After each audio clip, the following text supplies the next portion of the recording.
नमस्कार मंडळी. ठरलं तर मगचा आजचा एपिसोड खूप उशिराने आला, त्यामुळे रिव्ह्यू द्यायला उशीर झालाय. तर आज आपल्याला पाहायला मिळणार आहे की प्रियाच्या कपटीपणामुळे सायली त्या घरातून गेली तर होती, मात्र रविराजांनी मानाने सायलीला घरात परत आणलंय. त्यासाठी आजचा एपिसोड शेवटपर्यंत नक्की बघा.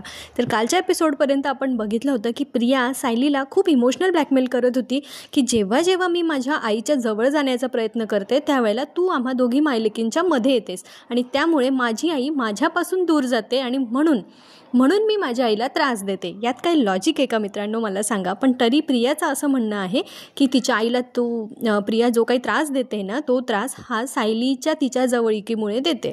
तर आता सायलीला असं वाटतं की आईच्या प्रेमात कोणी कधी कसं काय वाटेकरी होऊ शकतं. पण मग प्रिया म्हणते की तू आहेस ना, पण जेव्हा जेव्हा माझ्या आईला मला मिठी मारावीशी वाटते ना, तेव्हा तू आधी येऊन तिला मिठी मारते. मी त्या दिवशी माझ्या आईसाठी सोनचाफेची फुलं आणली तर माझ्या आधी तू फुलं घेऊन हजर होतीस. मग असं असेल तर मी माझ्या आईच्या जवळ कसं येणार? आणि म्हणून तू आमच्यामधून बाहेर निघून जा, तू या घरात कधी येऊ नकोस. मग बघ मी माझ्या आईवर किती भरभरून प्रेम करते, असं इथे प्रिया म्हणत असते. म्हणजे आईवर प्रेम करण्यासाठी कंडिशन्स असतात का? काहीही. पण सायली कशी आहे माहिती आहे ना, तिला स्वतःच्या त्रासापेक्षा आहे ना इतरांना त्रास न झालेलं तिला कधी पण चांगलं वाटतं. म्हणजे तिला असं वाटतं आहे की ठीक आहे, जर प्रतिमा आत्यांना या सगळ्या गोष्टींमधून मुक्ती मिळणार असेल, जर तन्वी त्यांना त्रास देणार नसेल, तर मग मी या घरात नाही आली तर काय फरक पडतो आहे. असं म्हणून आता सायली म्हणते की ठीक आहे, तुझं असंच म्हणणं असेल तर मी या घरात नाही येणार. तेव्हा प्रिया तिला म्हणते की असंच नाही, मला वचन दे. आणि सायली बिचारी तिला वचन देऊन बसते की मी यापुढे ह्या घरामध्ये येणार नाही. आणि दुसरीकडे आपल्याला बघायला मिळते की खाली सगळे आरतीला उभे असतात आणि आरती चालू असते आणि वरती या दोघींचं डील चालू असतं. सायलीने प्रियाला वचन दिलंय बरं का आता, की ती या घरात कधीही पाऊल ठेवणार नाही, असं वचन देते मी तुला. पण प्रतिमा आत्यांना याच्यापुढे कुठल्याही प्रकारचा कसलाच त्रास होता कामा नये, त्यांच्यावर भरभरून प्रेम कर आणि आता तरी आरतीला खाली येशील ना, सगळ्यांशी नीट वागशील ना, असं म्हणून ते आता सायली तिकडून जात असते आणि प्रियाला पण सोबत येण्यासाठी सांगत असते. पण सायली ज्या वेळेला हे वचन देऊन बसते ना, त्यावेळेला सायलीला स्वतःचं काहीतरी आपल्याकडून कोणी हिरावून घेतलं आहे, कोणीतरी काही काढून घेतलं आहे असं वाटत असतं. तिला खूप एकटेपणाची भावना इथे येत असते आणि त्यामुळे सायली खूप अपसेट आपल्याला इथे दिसते. त्यानंतर मग प्रिया पण खुश असते, कारण सायली आता ह्या घरात येणार नसते आणि प्रियाला सायलीची लुडबुडच मुळात त्या घरात नको आहे. म्हणून तिने आता जी प्रसंग आला होता ना, ही जी सिच्युएशन तिने क्रिएट केली होती त्याचा तिने पुरेपूर फायदा करून घेतलेला आपल्याला इथे बघायला मिळतो. आता सायली येते त्यावेळेला अर्जुन आणि रविराज दोघंही सायलीकडे जरा आश्चर्याने बघत असतात. म्हणजे त्यांना जरा डाऊट आलाय बरं का, की या दोघींचं नक्कीच काहीतरी शिस्त आहे. आणि मग सायलीचा चेहरा पडलेला असतो त्यावेळेला अर्जुनचं सगळं लक्ष सायलीकडे असतं आणि प्रिया मात्र खुश असते. म्हणजे इतक्या जणांच्या बोलवल्यावर ती आली नाही आणि सायलीच्या बोलवल्यावर ती आली, याच्या मागे काहीतरी डाऊट त्या दोघांना येणारच असतो. आणि अशा पद्धतीने किल्लेदारांच्या घरची पूजा संपन्न होते आणि इकडे प्रियाचं जे काही तिचे मनसुबी होतं ना, त्यात पण तिला यश मिळालेलं आपल्याला बघायला मिळतं. पण अर्जुन आणि रविराज दोघांच्याही मनामध्ये ह्या गोष्टीची शंका तर निर्माण झालेली आहे की सायलीच्या बोलवण्यावर प्रिया कशी काय खाली आली, यामागचं कारण ते दोघी नक्कीच शोधणार असतात. तर आता पूजा इथे झालेली आहे. प्रिया खूप खुश आहे, कारण तिला असं वाटतं की सायली काय आता याच्या पुढे येणार नाही आहे. सो तिने जी काही घाणेरडी प्लॅनिंग केली होती सायलीला प्रतिमा आत्यापासून लांब ठेवण्याची, त्यात तिला यश मिळालं आहे. आता सगळी मंडळी सुभेदार बहुतेक त्या घरातून निघून गेलेले असतात आणि त्यावेळेला आपल्याला सायलीचा सीन त्यांनी दाखवला आहे की तिची पावलं जी आहेत ना, ती या घराबाहेर पडतच नाहीत. तिला इतकं इमोशनल वाटतं आहे ना ते घर सोडून जाताना, म्हणजे जसं काय आपलंच घर कोणीतरी सोडतं आहे असं तिला वाटतं की आपल्याच घरापासून आपल्याला कोणीतरी तोडलं आहे. पण तरीही जड अंतःकरणाने सायली आता किल्लेदारांच्या घरातून बाहेर पडते आणि तिला पण ही गोष्ट जाणवत असते बरं का, की माझंच घर माझ्यापासून कोणीतरी तोडलं आहे अशी भावना आता सायलीच्या मनामध्ये येते. पण बिचारीला अजून काही त्या भूतकाळाचा थांगपत्ता नाही आहे, त्यामुळे हे घर तिचंच आहे असं तिला कन्फर्म माहिती नाही आहे ना. म्हणून ही सगळी तिची जे मनाचे खेळ आणि तिचं हे जे इमोशनल कालवाकालव आहे ना, ही आपल्याला खूप छान पद्धतीने इथे बघायला मिळतं. आणि फायनली आता सायली त्या घरातून बाहेर पडली आहे. पुढे आपल्याला बघायला मिळतं की आता सुभेदार त्यांच्या घरी परतले आहेत आणि अर्जुन आणि सायली त्यांच्या रूममध्ये असतात. सो ते झोपण्याची तयारी करत असतात. तेव्हा अर्जुन सहज सायलीशी बोलत असतो की बरं झालं ना सिनियरने आपल्याला पूजेसाठी वगैरे बोलवलं. पण सायली इतकी अपसेट असते ना की तिचं अर्जुनकडे काही फार लक्ष नसतं आणि तिच्या चेहऱ्यावर ते स्पष्ट दिसत असतं की ती कसल्या तरी विचारामध्ये आहे आणि तिला कसलं तरी वाईट वाटतंय.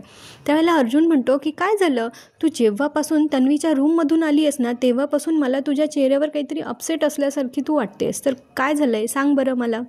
तुला तन्वी परत काही बोलली का, असं तो आता सायलीला बजावून विचारतो. पण सायली काही लगेच सांगत नाही. मग अर्जुन म्हणतो ठीक आहे, मग मी ना त्या तन्वीलाच फोन करून विचारतो. तेव्हा सायली सांगते, नाही नाही मी सांगते ना, इकडे बघा. आणि प्रिया मस्तपैकी सुखात, तिला आज अगदी छान झोप लागणार आहे, कारण तिने खूप मोठं काम केलं आहे ना, जसं तीर मारलं आहे असं तिला वाटत असतं. आणि ती मनातल्या मनात विचार करत असते की वा वा वा, मी किती हुशार आहे. माझी तर असं स्वतःचीच पाठ थोपटत ना, ती स्वतःचंच कौतुक आणि स्वतःला शाबासकी देत असते की कशा पद्धतीने मी मस्तपैकी सायलीचा काटा काढला आहे नाही का. आता ती बिचारी ह्या घरामध्ये कधीच येऊ शकणार नाही. आणि ही प्रतिमा तिचं ऐकून तिचं इन्फ्लुएन्समध्ये ना ती जास्तच बोलायला लागली होती असं इथे प्रियाचं म्हणणं असतं. आणि आता याच्यापुढे ती सायली इथे येणार नाही, प्रतिमाचे कान भरणार नाही, आणि म्हणून या घरावर आता माझंच राज्य असणार आहे, मला कोणीही अडवणार नाही असं म्हणून प्रिया आहे ना स्वतःच्या बुद्धिमत्तेवर फार खुश होत असते आणि स्वतःचंच कौतुक करत असते. इकडे आता अर्जुनने खूप फोर्स केल्यानंतर शेवटी सायली म्हणते की मीच सांगते काय झालं आहे ते, तिला नका फोन करू. आणि मग अर्जुन म्हणतो की बरं आता सांग बरं काय झालं आहे. त्यावेळेला आता घडला प्रकार आहे ना, सायली आता सांगून टाकते अर्जुनला. आणि मग थोडा वेळ ना पुन्हा तो फ्लॅशबॅक त्यांनी आपल्याला दाखवला आहे, ज्या वेळेला सायली आणि प्रियाचं बोलणं होत असतं आणि प्रियाने तिला सांगितलेलं असतं की माझ्या घरी यायचं नाही. आणि अर्जुन म्हणतो, आणि तू असं वचन देऊन टाकलंस, तू काय ऐकून घेतलंस तिचं. बरं आता हा सीनमध्येच इंटरप्ट होतो. दुसरीकडे आपल्याला बघायला मिळतं की महिपत आहे ना त्याच्या एका माणसासोबत एका घराच्या बाहेर उभा आहे आणि तिथे छत्री घेऊन, म्हणजे पाऊस येत असतो तर छत्री घेऊन तो माणूस उभा आहे. आता नागराज पण येतो छत्री घेऊन आणि म्हणतो की काय रे, काय चाललं आहे तुझं, एवढ्या रात्री कशाला बोलवलंयस रे तू मला. आता महिपत सांगतो की नागराज शेठ, तुम्ही ना रोज रात्री बदाम जे आहेत ना ते भिजवत जा आणि सकाळी उठून ते खात जा. कसं आहे तुम्हाला बोललेलं लक्षात राहत नाही. आता ह्या माणसासमोर महिपत त्याला त्याची अक्कल दाखवतो आहे, त्याच्यामुळे नागराजला राग येतो आणि म्हणतो तू नीट बोला आणि काय असेल ते तुझं नीट सांग. त्यावेळेला महिपत सांगतो, तुमच्या सांगितलेलं लक्षात राहत नाही का, नाटकाचं थिएटर, त्याच्या मागे राहणारा टेलर, हेच ते घर आहे. मागे बघा ते टेलरचं, म्हणजे ते टेलरचं नाव असतं श्रद्धा टेलर्स. त्यावेळेला नागराज म्हणतो हे घर आहे. मग त्याला हसायला येतं बरं का जरा. म्हणजे त्या दोघांना कसं वाटत असतं की प्रिया कशा घरातून आली आहे, म्हणजे कशा घरात तिचा जन्म झाला आहे, आणि आता बघा केवढ्या महालात ती आपल्यावर तिथे रुबाब करते. दुसरीकडे अर्जुन सायलीला म्हणतो की तू असं वचन का देऊन टाकलंस, कुठे गेली तुझ्यातली सायली 2.0. त्यावेळेला सायली म्हणते की अहो मग मी काय करायला हवं होतं, ती असंच मग तिकडे प्रतिमा आत्यांना त्रास देत राहणार, आणि मी जर त्या घरात नाही गेली आणि त्यामुळे प्रतिमा आत्या आणि तिच्यामधलं नातं सुधारणार असेल आणि ती जरा नीट वागणार असेल त्या घरातल्या लोकांशी, तर काय हरकत आहे नाही का. म्हणजे असंही कुठे आपण 24 तास त्या घरात राहणार आहोत. आणि म्हणून मग मी असा विचार केला की आपण नाही गेलो तिकडे, आणि त्यामुळे जर त्या घरातलं वातावरण चांगलं राहणार असेल तर काय हरकत आहे. मग अर्जुन म्हणतो, आणि तुला असं वाटतं की तू असं वचन दिलं आहेस म्हणून तन्वी तुझं ऐकेल आणि ती प्रतिमा आत्यांशी नीट वागेल असं. आधी सायली त्याला सांगत असते, अहो ती प्रतिमा आत्यांना त्या तव्यावर, गरम तव्यावर ढकलायला म्हणून जाणार होती. आणि मग अर्जुन म्हणतो, आणि तरी पण तू तिला वचन दिलंस, म्हणजे तुला वाटतंय की ती आता नीट वागेल असं. मग सायली म्हणते, आता तर मग प्रतिमा आत्यांना तिने त्रास देऊच देत, मग मी तिला बघते. तेव्हा अर्जुन मग खुश होतो. मग म्हणतो, हां ही आहे माझी सायली, माझी 2.0.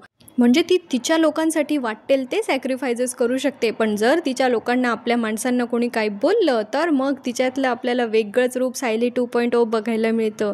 आणि हेच मला तुझ्यातलं खूप आवडतं बायको. आता दुसरीकडे आपल्याला पुन्हा बघायला मिळतं की ते जे घर आहे ना ते बघून नागराजला जरा हसायला येत असतं. तो म्हणतो की हे घर आहे तिचं.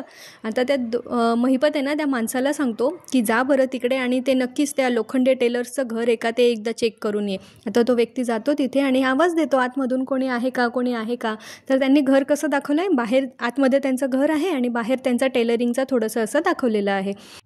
तर तो माणूस विचारतो, अहो नाटकाचं थिएटर इकडेच आहे का. तेव्हा ते लोक सांगतात की हो, ही पुढची बाजू आहे, नाटकाचं थिएटर जे आहे ना ते मागच्या बाजूला आहे.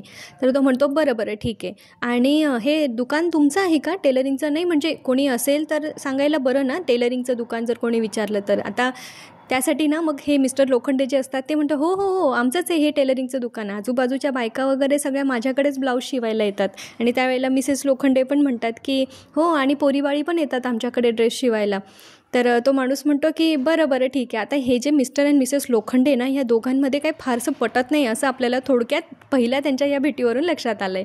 सो दुसरीकडे आता आपल्याला बघायला मिळतं की अर्जुन सायलीला म्हणतो की आता तरी हस ना थोडंसं, पण सायली काय एवढं छान हसत नाही. मग अर्जुन म्हणतो बस एवढीशी स्माईल.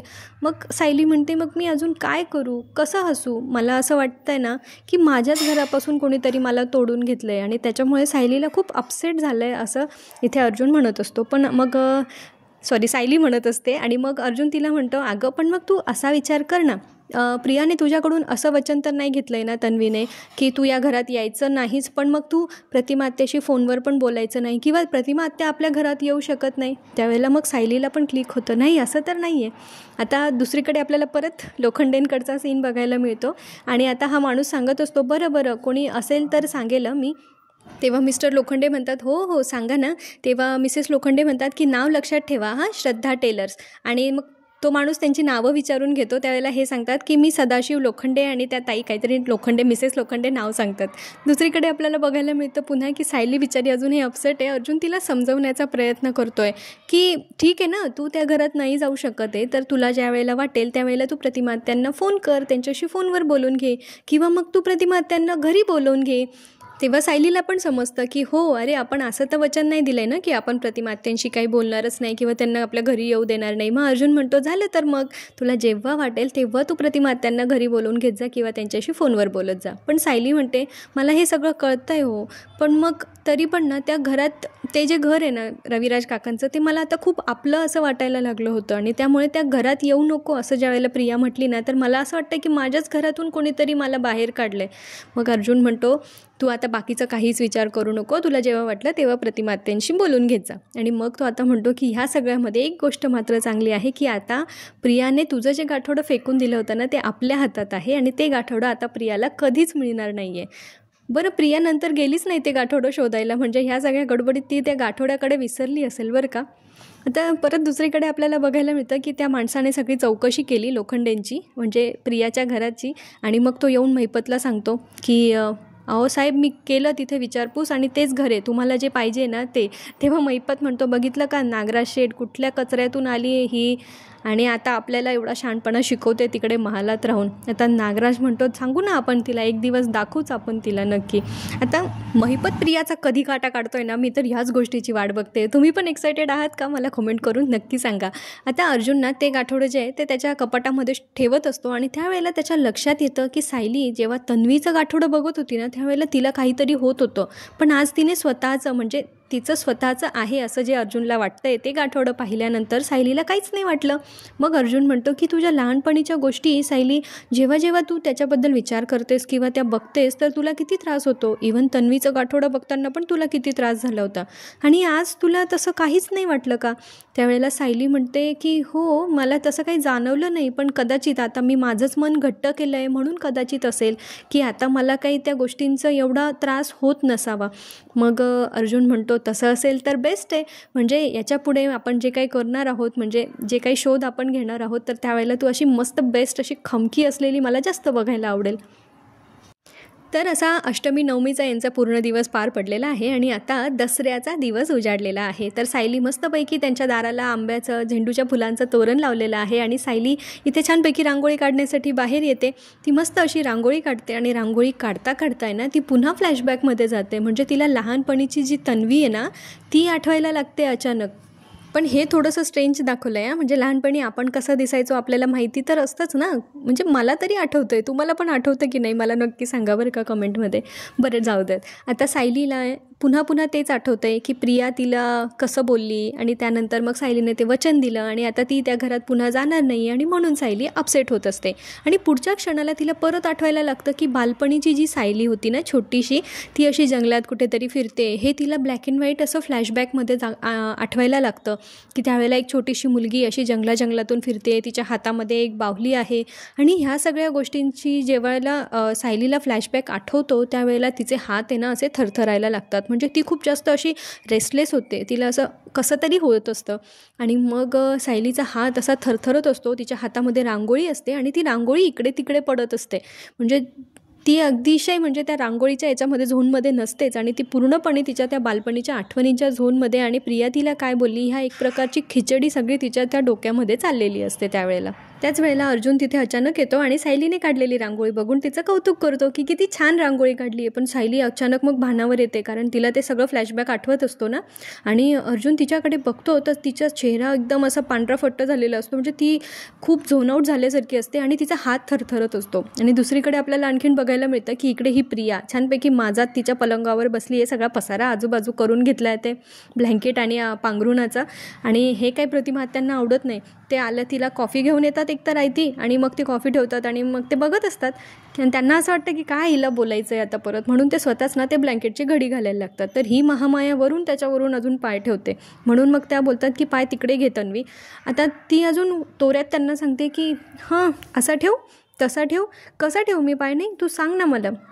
आता प्रतिमा आत्या तिला काय सांगतात की मी फक्त थोडंसं शिस्तीत वाग एवढंच तुला सांगायचं आहे, मी तुला शिस्त लावण्याचा प्रयत्न करते. तेव्हा प्रिया एकदम अशी बसून जाते आणि मग म्हणते हां लाव मला शिस्त, चल शिकव मला आता शिस्त, कशी बसू मी, अशी बसू की तशी बसू.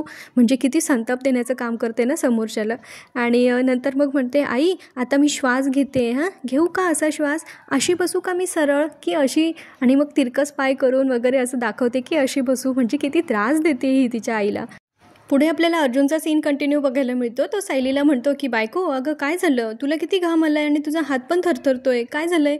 त्यावेळेला सायली म्हणते की काही नाही हो, मी बराच वेळ झाले रांगोळी काढते ना म्हणून असेल कदाचित. पण अर्जुनला काही ही गोष्ट रुचत नाही बरं का, की सायली तर नेहमीच अशी रांगोळी काढते. तो आधी तिला म्हणत असतो की तू सगळ्याच बाबतीत कशी परफेक्ट आहेस, तू किती छान रांगोळी काढते, सगळं किती छान मॅनेज करते. पण इथे सायली जरा अपसेट आहे, म्हणून अर्जुनला असं वाटतं की थोडा वेळ तिच्यासोबत राहून तिचा जरा जो अपसेटनेस आहे ना तो दूर करावा, आणि म्हणून मग अर्जुन तिला आता सोबत करतो रांगोळी काढण्यासाठी. पुढे आपल्याला पुन्हा कपटी प्रियाचा सीन बघायला मिळतो.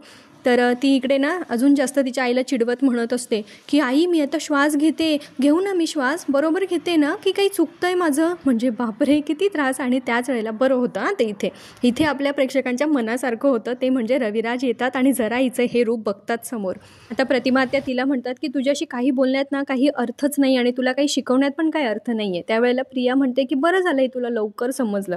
आणि रविराज तिचं हे सगळं बोलणं आहे ना ते बघत असतात. ती आता प्रतिमा आत्यांना सांगते की काय नाही मी अशीच वागणार आहे, त्यामुळे तू आहे ना एकतर ॲडजस्ट करून घे, नाहीतर मग तू माझ्याकडे लक्ष नको देऊ, तू तुझं काम कर, माझ्या नादी लागू नको, कारण तुझी पाठराखीण आता येणार नाही आहे आणि बाबांनी तर आधीच तुझ्याशी बोलणं टाकलं आहे, म्हणजे तू कशी एकटी आहे पडली आहेस या घरामध्ये, असं इथे प्रियाला प्रतिमा आत्यांना सांगायचं असतं. म्हणजे त्यांचा जो कॉन्फिडन्स वाढतो आहे ना दिवसेंदिवस त्यांच्या चांगल्या ट्रीटमेंटमुळे, तो कॉन्फिडन्स घालवण्याचा पुरेपूर प्रयत्न इथे प्रियाने केलेला आहे. पण नेमकं त्याच वेळेला रविराज तिथे येतात आणि त्यांच्या ही सगळी गोष्ट लक्षात येते. काय ज्या वेळेला प्रिया म्हणते ना की तुझी पाठराखीण आता यापुढे या घरात येणार नाही आहे, त्यावेळेला रविराजांना आरतीच्या वेळेचा तो सीन आठवतो की ज्या वेळेला सायली प्रियाला घेऊन खाली आली होती आणि तेव्हा सायली अपसेट होती. म्हणजे त्यांना त्यावेळेला जो डाऊट आला होता ना तो इथे मस्तपैकी क्लिअर झालेला आहे, कारण ते वकील आहेत, त्यांच्या ही गोष्ट साहजिक लक्षात येणारच. आणि त्याच वेळेला प्रतिमा आत्यांच्या लक्षात जातं की तिथे रविराज आले. त्यावेळेला ते म्हणतात की रविराज तुम्ही इथे, पण मग त्यांचं पुढचं बोलणं काही दाखवत नाही. आणि मग पुन्हा इकडे सायली अर्जुनचा सीन कंटिन्यू होतो आणि अर्जुन मग सायलीला म्हणतो की तुझा हात थरथरतोय तर बरं मी तुला मदत करतो. आणि आता हे दोघं मिळून छानपैकी रांगोळी काढत असतात आणि थोडा वेळ आपल्याला ला ला ला ला ला वालं ते त्यांचं जे म्युझिक आहे ते बॅकग्राऊंडला ऐकायला मिळतं. यांचं हे एक भारी असतं ना की सिरियलमध्ये काय गोंधळ घालायचा आहे तो घाला, सगळ्या सीन्सचा इकडे तिकडे, कोणाच्या आयुष्यात काही चालू देत, पण हे दोघं लव्हबर्ड्सचा यांचा एक तरी सीन पूर्ण एपिसोडमध्ये असतोच आणि जो एकदम आल्हाददायक असतो, खूप छान रोमॅन्टिक असतं, त्यामुळेच ही सिरियल टॉप क्लासला आहे. बरं आजचा एपिसोड इथे संपतो. पुढच्या भागात आपल्याला बघायला मिळणार आहे ना की प्रिया प्रतिमा आत्यांचा हात घट्ट पकडते आणि तो खूप असा विचित्र पद्धतीने दाबत असते आणि त्यांना म्हणते की आजपासून तुझा सासूरवास सुरू, कारण तुझी पाठराखीण आता येणार नाही आई. आणि रविराज सायलीला हाताला धरून घरात घेऊन येतात आणि मग म्हणतात की सायली आज जो ह्या घराचा उंबरठा तू ओलांडला आहेस ना तो या घराची मुलगी म्हणून, आणि हे ज्याला कोणाला मान्य नसेल ना त्याने या घरातून निघून जावं. आणि रविराजांनी आता फायनली सायलीला मुलीच्या मानाने या घरात आणलेलं आहे. आणि आता मग प्रियाचं पुढचं पाऊल काय असेल हे बघणं खूप खूप मनोरंजक ठरणार आहे. तर आजचा एपिसोड कसा वाटला मला नक्की कमेंट करून सांगा, आणि आवडला असेल तर चॅनलला लाईक शेअर सबस्क्राईब करायला विसरू नका. भेटूया पुढच्या भागात. तोपर्यंत आपली आणि आपल्या प्रियजनांची काळजी घ्या. धन्यवाद. पुन्हा भेटूया. सबस्क्राईब.